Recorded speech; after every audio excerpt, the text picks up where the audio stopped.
এই টিকলিজনী দেখিছেনে এইবাৰ ফাৰ্ষ্ট টাইমৰ কাৰণে প্ৰেগনেণ্ট হৈছে তাই বেছি ডাঙৰ নহয় খুব বেছি 1.5 বছৰৰ কুকুৰ হয় মানে আমাৰ গলিটোতে মানে ডাঙৰ দীঘল হোৱাটো তাইক মানে একে সৰুৰ পৰাই পাইছোঁ মই একদম পূৰা ফ্ৰেণ্ডলি হয়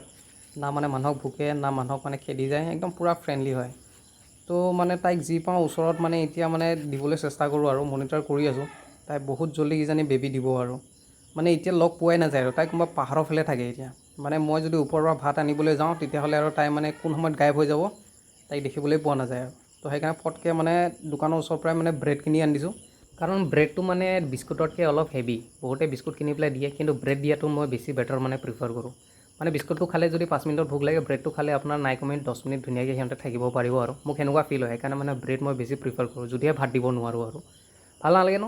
মালিক নাথাকা সিহঁত এতিয়া আৰু প্ৰেগনেণ্ট হৈ আছে এতিয়া আৰু আমিয়ে কেয়াৰ কৰিব লাগিল যিমানলৈকে পাৰোঁ আৰু বাট মানে যিমানলৈকে পাৰিছোঁ আৰু এতিয়া আৰু ওচৰে পাজৰে তেনেকৈ ক'ত বা পোৱালি দিয়ে আৰু দুটা বিল্ডিং য'ত নেকি তাই আগতে সৰুৰ পৰা ডাঙৰ হৈছিল মাকে ডাঙৰ কৰিছিল খালী আছে তাতে দিব নেকি আমাৰ সন্দেহ নহ'লে কোনোবা পাহাৰৰ ছাইডে গৈ পেলাই দিব আৰু কিন্তু তেতিয়ালৈকে কেয়াৰ কৰিব লাগিব এতিয়া ব্ৰেডটো খাই ল'লে না এতিয়া তাই মানে ধুনীয়াকৈ মোক ৰুমলৈকে আগবঢ়াই দিবলৈ যায় সদায় তেনেকৈ কৰে আগতে আমাৰ এইটো গলিটোতে থাকে বাট আজিকালি ওপৰৰ পাহাৰৰ ফালে যায় এতিয়া মানে তাইক বিচাৰি গ'লে আপুনি সেই পাহাৰৰ ফালে অলপ উঠি যাব লাগে এতিয়া সেইফালে ক'ৰবাত কমফৰ্ট পাইছে নেকি তাতে চাগে বেবী দিব আমাৰ সন্দেহ আৰু বাট মানে মৰম লাগে এইবিলাক বস্তু মানে মানুহে কেনেকৈ বেয়া পায় এইটো ভগৱান জানে আৰু